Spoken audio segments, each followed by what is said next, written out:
Hi, this is Gary Mortimer from the QUT Business School. And I'd like to talk to you about the National Retail Association's Young Retailer of the Year. If you're watching this presentation, I imagine you're considering applying, and I would strongly encourage you to apply.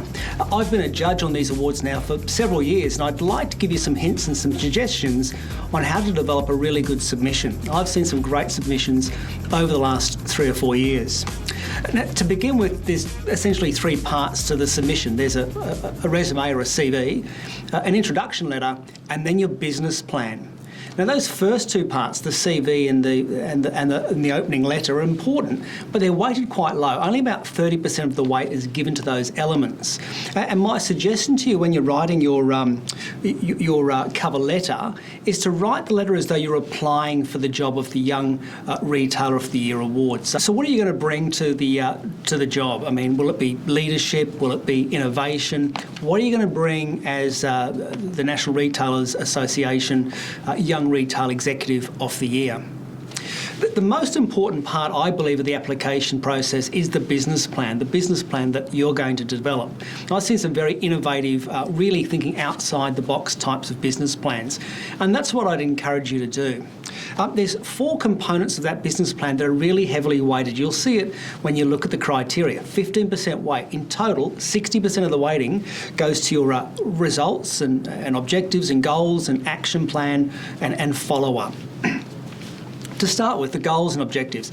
You need to be reasonable. So you're not going to grow your business at 20 or 30 or 40% in the market that's growing at 2 or 3%. So set yourself some reasonable goals and reasonable objectives.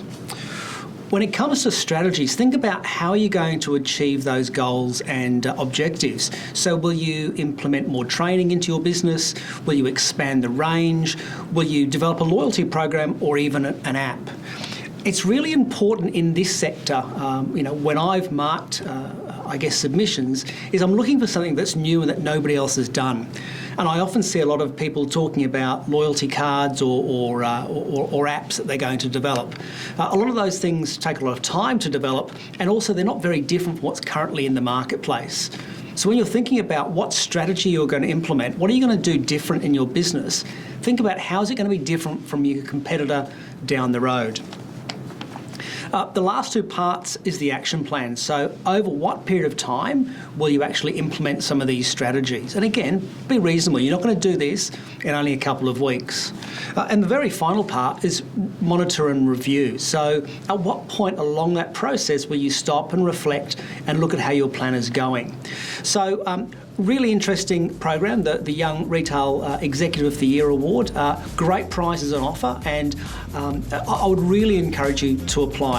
But think very carefully about that plan, because it's the one that gets you over the line. Thanks, guys.